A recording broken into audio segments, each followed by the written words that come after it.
ازيكم يا حلوين؟ واخيرا جاتلي فرصة ورجعت لي طاقة لتصوير فيديو جديد. من ساعة ما بدأت الاحداث اللي بتحصل في العالم واللي بتحصل في فلسطين وانا حاسة ان انا مش قادرة اصور اي حاجة، وحاسة انه ما ينفعش انزل اي حاجة اصلا ولا ينفع اتكلم عن اي حاجة، حتى كمان في ابسط التفاصيل اللي بعملها في يومي والحاجات الطبيعية اليومية بتاعتي. بقيت حاسة ان انا مش قادرة استمتع بيها ومليش حق ان انا استمتع بيها، وفي ناس تانية غيري بتعاني.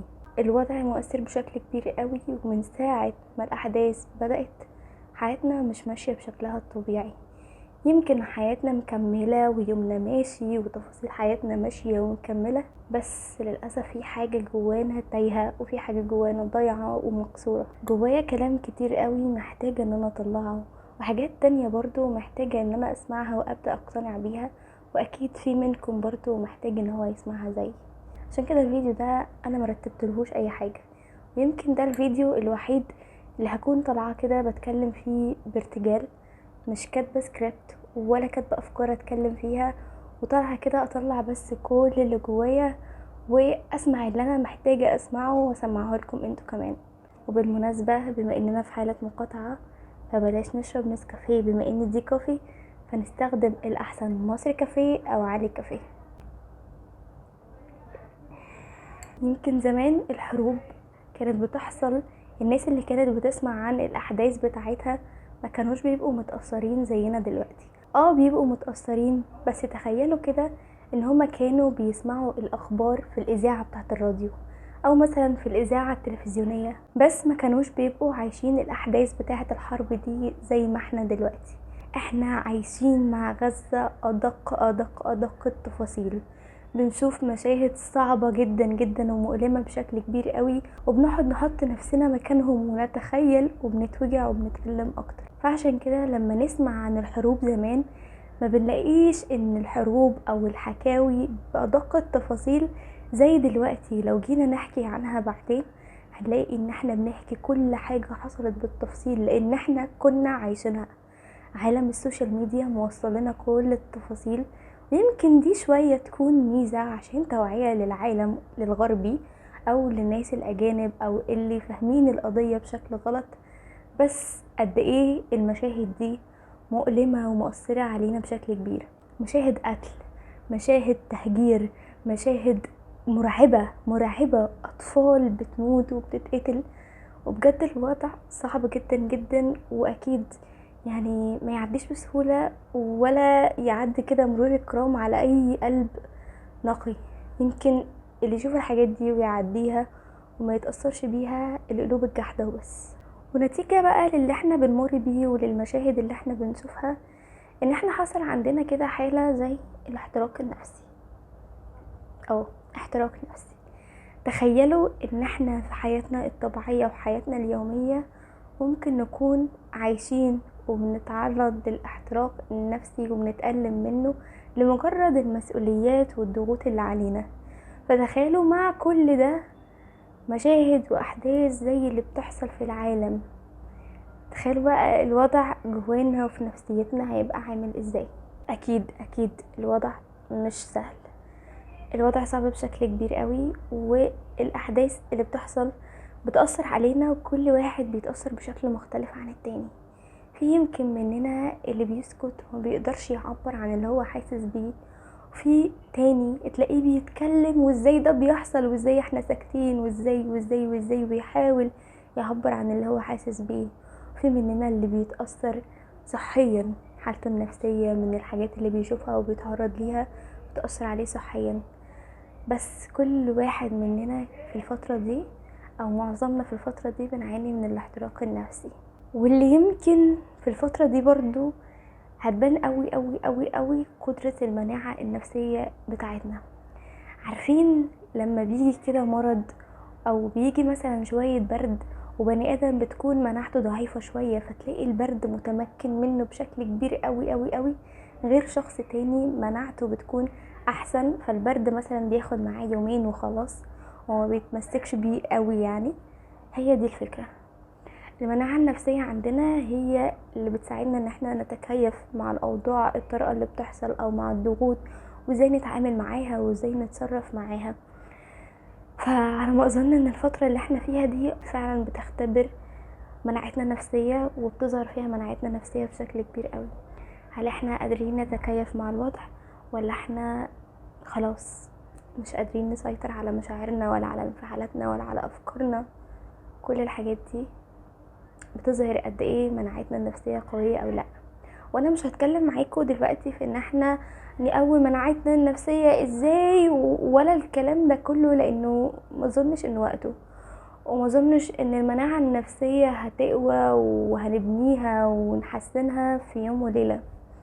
محتاجين ان احنا بس يعني طالما جوانا مشاعر نعيشها زي ما هي. بس الفكرة ان احنا نبقى فاهمين حاجة مهمة قوي قوي قوي، ان رغم اللي احنا بنشوفه على السوشيال ميديا الا ان حياتنا مستمرة، والا ان حياتنا مكملة زي ما هي. فاحنا محتاجين نعبر عن كل اللي جوانا، ونعبر عن استيائنا من اللي بيحصل. وطبيعي نكون متأثرين، بس نبقى مدركين وفاهمين ان حياتنا الطبيعية لازم تمشي زي ما هي. احنا حياتنا مكملة، حياتنا مش واقفة عشان نقف هنا وعشان نقف عند الأحداث. الوضع صعب بس احنا حياتنا مكملة. انا الفترة اللي فاتت كنت متأثرة بشكل كبير قوي قوي قوي قوي، وبدأت احس ان الموضوع مش بس انا حاسة بمشاعر سلبية او انا حاسة بخنقة وبضيق عشان اللي بيحصل. الموضوع فعلا بدأ يأثر على ادائي في حياتي، على تصرفاتي، على صحتي، شعري، جسمي، كل حاجة بدأت تتأثر بشكل كبير قوي. وقتها هنا بدأت افكر ان انا محتاجة اعمل ستوب لكل حاجة، ادرك الحاجة اللي انا حساها، او ادرك المشاعر اللي انا حساها، ادرك الافكار اللي بتدور في دماغي، ادرك اللي بيحصل. لان للحظة والوهلة بقيت ابص كده واقول يا رب، يعني هو ده بيحصل بجد ولا لا؟ هو فعلا ان انا ممكن اكون مكانهم في وقت من الاوقات، وايه اللي ممكن يحصل؟ وبدأت دماغي كده تروح في حتت مش احسن حاجة. فبدأت ان انا لازم اعمل ستوب. ازاي؟ عملت ستوب ان انا هديت مع نفسي، وقفت مع نفسي انا حاسه بايه، ايه اللي انا بمر بيه، ايه مشاعري، طيب محتاجه اعمل ايه تجاهها، طيب انا مؤمنه بايه. والفكره دي وصلتني لان الايمان في الوقت اللي احنا فيه ده هو اقوى حاجه واكتر حاجه ممكن تخلينا قادرين نتخطى اللي بيحصل، قادرين نتفهم اللي بيحصل، ان احنا مؤمنين بربنا. فطالما احنا مؤمنين، وطالما انا عندي ثقة كبيرة قوي قوي في ربنا، ومؤمنة ان كل اللي بيحصل ده في حكمة وراه، يعني ربنا عالم بكل حاجة بتحصل، وربنا رايد. يعني تخيلوا ربنا في ثانية قادر يهد العدو، وفي ثانية قادر ينصر فلسطين. لكن كل اللي بيحصل ده ليه؟ اكيد في حكمة ربنا رايدها. فاكيد ده كله محتاج مني ان انا واثقة في حكمتك يا رب. انا واثقة ان في حاجة هتحصل هتغير كل الاحداث اللي بتحصل دلوقتي، ان في حاجة هتحصل هتخلينا كلنا مبسوطين وراضيين، ان في حاجة هتحصل هتهد العدو وتهزمه الله اعلم ايه ممكن تكون الحاجة دي. بس احنا مؤمنين، لازم لازم لازم يكون ايماننا قوي قوي عشان نقدر يعني نتخطى، عشان نقدر نفهم الوضع، عشان نقدر نقول ربنا قادر على كل حاجة. انا مش عارفة يمكن اوصلها لكم ازاي دلوقتي، بس يعني هو ايمان بربنا. لازم ايماننا يكون قوي قوي قوي قوي قوي، لانه هو ربنا القادر على كل شيء. كمان حاجة مع الايمان مهمة قوي قوي قوي، احنا مؤمنين بربنا، واثقين ان في حاجة هتحصل مع الوقت كويسة، وهتنصر فلسطين وهتنصر اهالينا في فلسطين. لازم بقى نكون متوقعين الايجابي. يعني ايه؟ يعني لو انا مثلا متوقعة ان لا هيحصل حرب وهيحصل حاجات كبيرة قوي، ويمكن مصر تدخل مع فلسطين والوضع يسوء، لا. طب ما ممكن مثلا التدخلات مثلا اللي تبقى من الدول العربية، يمكن نتوقع انه الدول العربية تتحد ويحصل حاجة، ان مثلا دولة عربية او كذا دولة عربية تضغط على العدو فيوقفوا الضرب عن فلسطين. اكيد اكيد اكيد في حاجه حلوه تحصل، فلازم نكون متوقعين الايجابي. ما ينفعش نفترض السلبي، ما ينفعش نحط في دماغنا ان اللي جاي خلاص كده فلسطين بتنتهي وخلاص كده غزه بتنتهي. لا، اكيد اكيد في حاجه هتحصل كويسه. لازم يكون في دماغنا توقع ايجابي عشان يخلينا قادرين ان احنا نتقبل اللي بيحصل. اللي بيحصل مفيش اي بني ادم يتقبله، انا فاهمه، بس انا بقول لكم من جوانا لازم نكون مقتنعين بالحاجات دي، ولازم يكون ده اللي في دماغنا عشان احنا نعرف نعيش يومنا بشكل طبيعي. كمان انا بدأت ابص لنفسي، انا في ايدي ايه اعمله. اكتشفت ان احنا مفيش في ايدينا حاجة نعملها غير الدعاء والتوعية. اكيد كلنا شفنا قد ايه السوشيال ميديا فرقت في توصيل الرسالة وتغيير رأي، او ان احنا نوصل القضية صح للمجتمع وللعالم الغربي اللي كان العدو بيوصل لهم عكس الحقيقة.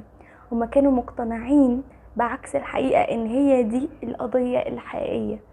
بس التوعية اللي ناس كتير قوي عملتها على السوشيال ميديا، واللي كتر خيرهم فعليا صناع المحتوى اللي اشتغلوا بجد بجد بجد، يعني اجتهدوا جدا جدا في ان هم يحاولوا ان هم يوصلوا القضية والحقيقة الصح. قد ايه شفنا ده غير كتير قوي قوي قوي، زي مثلا الحلقة بتاعت باسم يوسف، قد ايه فرقت بشكل كبير قوي قوي قوي.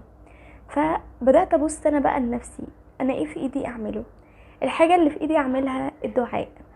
غير ان انا حاولت ان انا ادعم القضية على قد ما اقدر وانشر الحياة على قد ما اقدر في ستوريز او في فيديوهات او كده، بس انا في ايدي انا شخصيا اعمله هو الدعاء.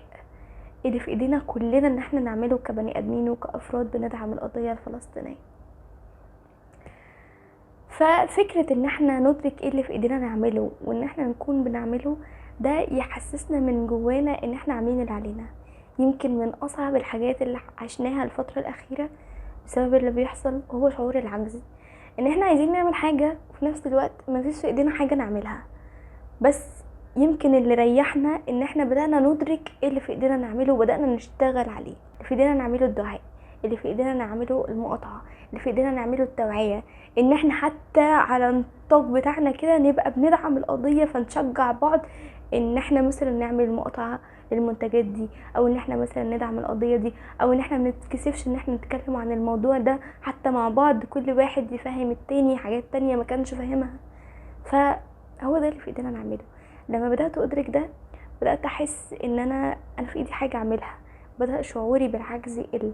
يمكن حاجات بسيطة قوي اللي في ايدينا نعملها، بس هو ده اللي في ايدينا. فده يمكن هون كل الحاجات اللي بتحصل وهون المشاعر دي عليا شوية. جه عليا وقت من الاوقات وانا بتفرج على الفيديوهات بشوف البيوت بتقع وبتتهد وبتتقصف وحاجات صعبة ومؤلمة. بقيت اسأل نفسي، يعني هو يا رب الاطفال دي حست بالألم ده وهو البيت بيقع عليهم؟ طيب الشهداء حسوا بايه؟ يعني حسوا بايه؟ يعني بقيت احاول اتخيل احساسهم عامل ازاي وقتها. لما فهمت بقى وعرفت ان الشهداء ما بيحسوش بالوجع ولا بالألم من اللي بيحصل، الا بس ان هما بيحسوا بقرصة نملة، يعني روحهم بتطلع لربنا في سلام وما بيحسوش بس غير بحاجة زي قرصة النملة. قد ايه يعني الاحساس بسيط، مش وجع مؤلم زي ما انا كنت متخيلاه. من جوايا هديت، من جوايا لما فهمت ده حاولت على قد ما اقدر ان انا اقلل تعرضي للفيديوهات، لان انا فعلا كنت متخيله، كنت بقعد اسال نفسي زي ما قلت لكم كده، الاطفال دي حست بايه؟ يعني قد ايه كم الالم والوجع اللي هم ممكن يكونوا عاشوه. فلما بدات افهم بقى ده بدات اهدى، قللت تعرضي للفيديوهات، بقيت بدور على الاخبار بس مكتوبه. انا دماغي عايزه اعرف هم وصلوا لايه وعملوا ايه والوضع دلوقتي عامل ازاي، بس بعرف الاخبار مكتوبه. اقلل الفيديوهات لدرجه ان انا يعني جه عليا يوم كده او يومين فصلت خالص على السوشيال ميديا. لقيت نفسي في حاجات في حياتي وفي البيت وفي يومي وبتاع، ان انا بس ما امسكش التليفون واقعد ادور على انستجرام وعلى فيسبوك واعرف الاخبار واللي بيحصل. بجد بجد الحركه دي فرقت معايا بشكل كبير قوي، خلتني من جوايا هديت، خلتني من جوايا عرفت افهم مشاعري، وعرفت بقى مع كل الخطوات اللي انا قلتها لكم دي ان انا اهدى. عرفت ان انا ادعم القضيه صح من غير ما اذي روحي. يمكن اللي بيحصل صعب، بس احنا محتاجين ان احنا نكون رحيمين على روحنا. يعني مش لازم نتفرج على كل الفيديوهات، كل اللي بيحصل صعب ووضع محدش يتقبله ومحدش يتخيله. بس نكون رحيمين على روحنا، طالما الفيديوهات بتقلبنا وطالما الفيديوهات بتوجعنا نحاول نقلل تعرضنا ليها.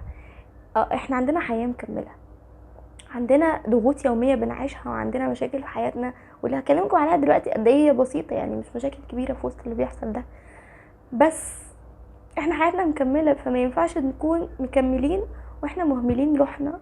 مع الوقت ان شاء الله كل حاجة تتحسن، بس احنا مش هنقدر نرجع لروحنا بشكل طبيعي، وحياتنا مش تقدر ان احنا نرجعها بشكل طبيعي برضه. فلازم نكون رحيمين مع روحنا في الوقت ده بشكل كويس قوي، عشان نقدر بعد كده ان احنا نرجع لحياتنا الطبيعية من تاني ان شاء الله. ان شاء الله الاوضاع تتحسن ونقدر ان احنا نعمل ده. برضو من الحاجات بقى اللي بانت قوي قوي قوي في الفترة دي ان قد ايه في نعم كبيرة قوي قوي في حياتنا احنا ما كناش حاسين بيها. ان حتى المشاكل اللي في حياتنا دي نعمة، والله المشاكل دي نعمة. لان تخيلوا كده المشاكل اللي احنا بنمر بيها احنا بنكون شايفين قد ايه هي كبيرة، بس على الاقل احنا في اخر اليوم بنيجي ننام على المخدة واحنا مطمنين. على الاقل في اخر اليوم لينا بيت بنيجي نقعد فيه واحنا حاسين بامان. فتخيلوا بقى ناس قاعدة في بيوتها وهم في لحظة البيت ممكن يتهد عليهم، اطفال في لحظة ممكن ما تبقاش مع اهاليها تتيتم، اهالي بيدوروا على اطفالهم اشلاء. تخيلوا ان هم كل بني ادم هناك منهم مستني هيموت امتى، يعني هم مش قاعدين يعني مستنيين مثلا غدا، ولا قاعدين مستنيين حاجة تحصل مثلا، مستنيين الباص، مستنيين هم مستنيين الموت. انتوا متخيلين انتوا قاعدين كده، انتوا عارفين ان انتوا هتموتوا، بس امتى بقى مش عارفين. فتتخيلوا بقى ان انتوا قاعدين مستنيين ده دلوقتي شويه كده، هيحصل بكره، هيحصل بعده. فقد ايه المشاكل اللي احنا بنمر بيها في حياتنا بسيطه. فدي بجد بجد يمكن من اكتر الحاجات اللي احنا طلعنا بيها من الفتره دي. ان شاء الله الاوضاع هتتحسن، بس احنا بعد ما الاوضاع تتحسن ونعمل موف اون وربنا ينصرهم ان شاء الله والدنيا تبقى تمام، نعمل موف اون ونغير نظرتنا لحياتنا ونغير نظرتنا لكل حاجه بتحصل. لان قد ايه فعلا فعلا كل حاجه بنت بسيطه قصاد اللي بيحصل هناك. كل حاجه في حياتنا المشاكل والضغوط بنت بسيطه جدا جدا. وتخيلوا بقى ان احنا فعلا ما بقيناش مركزين في اللي احنا بنمر بيه، ودماغنا كلها مشغوله باللي بيحصل فيهم. فيعني تخيلوا بقى اللي احنا كنا شايفينه صعب عدى، يعني بيعدي علينا عادي اهو، واحنا دماغنا معاهم. فبجد بجد بجد دي يمكن حاجه احنا طلعنا بيها كويسه قوي قوي قوي، لانها تفرق معانا بعدين في نظرتنا لحياتنا وكل التفاصيل اللي بتحصل دي. مشاكلنا طلعت تافهه قوي، يعني المشاكل اللي احنا شايفينها صعبه طلعت نعمه. فيعني ربنا يديم علينا الوضع اللي احنا فيه ده بجد. ما يمكن مهما هو صعب، يعني يمكن مهما احنا شايفينه صعب، بس هو يمكن احسن من حال ناس تانية كتير، ويمكن احسن من اللي بيحصل هناك.